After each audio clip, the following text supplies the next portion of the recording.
Alamin naman natin ang sitwasyon ngayon sa lalawigan ng Cagayan.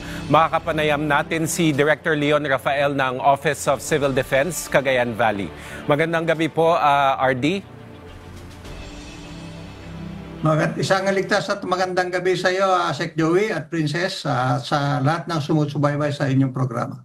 Sir, kamusta po ang sitwasyon nyo dyan? Kagabi po, pagdaan po ng Bagyong Krising, ano po yung naranasan nyo at ng inyong mga nasasakupan? Ang naranasan namin dito sa Lambak ng Cagayan, Sec Joey, ay ang patuloy na pagulan hanggang hating gabi at medyo pabugso-bugsong hangin. Pero kaninang madaling araw na hanggang ngayon ay tumila na rin yung ulan at saka yung hangin. So yung pag-ulan na yun ay nagdulot ng pagbaha, konting pagbaha. Meron tayong 4 na tulay at 3 kalsada ang hindi madaanan. Subalit kaninang mga bandang tanghali ay nadaanan na po lahat ito. Ganun din yung sa Batanes, sa Sabtang, sa may nagkaroon po ng rockfall at nalinisan na rin po nila kanina at nadadaanan na rin po. At kahapon na Sec Joey, nagkaroon kami ng preventive evacuation. Nagkaroon po tayo ng 263 pamilya o 816 na individual ang nagkaroon ng preventive evacuation dahil nga inasahan namin na ang malakas na ulan at hangin dito sa Lambak ng Cagayan. At nagkaroon din po tayo ng kabuuan na 785 pamilya na napektuhan na binubuo po ng 2,455 individual. Sa ngayon ay marahil ay nakabalik na sa kanilang tahanan yung ibang mga kababayan natin at gumaganda na naman yung panahon natin dito sa Lambak na Cagayan sa ngayon, Sec Joey. Sir, sa mga lalawigan po sa Region 2, ano po yung pinaka napuruhan? Meron po bang specific na syudad o mga lungsod ang matindi pong napinsala ng bagyo sa inyong initial assessment?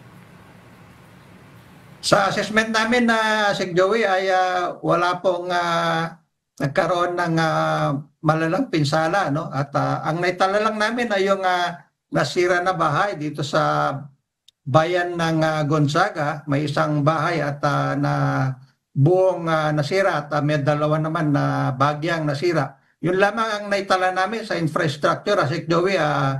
Salamat naman at wala po tayong naitalang mga nasira na infrastruktura dito sa Lambak ng Cagayan sa pagdaan ni Bagyong Krising. Meron po ba tayong naitalang casualty, RD? Ay, salamat Sec Joey at wala po na kahit isa na casualty natin na naitala dito sa Lambak ng Cagayan sa pagdaan po ni Krising. Nabanggit nyo kanina, sir, na may mga in-evacuate preemptively dahil po sa pinsala ng pagguho ng bato, baha o yung pag-landslide. And meron pa kayong datos kung ilang pamilya po ang apektado sa Lambak ng Cagayan? Kamusta po sila ngayon? Nasa evacuation center pa ba sila? Kailan po kaya sila makakabalik sa kanilang mga tahanan? Sec Joey, yung nasa loob ng evacuation center natin, nakapagtala kami ng 670 pamilya at binubuo ito ng 2,114 na individual. Gaya ng sabi ko kanina, malamang dahil maganda na yung panahon namin dito ng kaninang hapon ay malamang na nakabalik na yung mga ibang kababayan natin. At yung sa preventive evacuation naman namin, ang tumugon ay 263 pamilya na binubuo ng 816 na pamilya. Ay na individual sa kakusahan po. Opo. Damage to agriculture, sir, meron na po ba tayong initial assessment? Inintay po namin yung mga report ng ating mga local government units sa ngayon. Subalit inasahan na po namin na kung magkaroon man ay medyo kaunti lang yung magiging damage ng mga agrikultura dito sa amin sa Lambak ng Cagayan. Doon po, sir, sa mga nabanggit nyo kanina, meron kayong nabanggit na mga tulay at mga kalsada po na hindi madaanan. Meron pa po ba tayong kailangan na ma-clear sa ngayon? Wala na, Sek Joey, gaya ng sabi ko, kaninang tanghali ay nadadaanan na lahat ito. Yung mga kalsada at mga tulay na hindi madaanan kasi karamihan doon ay nagkaroon lang ng, konting pagbaha doon sa mga area na yun. Kaya hindi po madaanan yung mga kalsada na patungo sa mga tulay na yun at saka yung mga ibang kalsada rin po ay medyo mababa.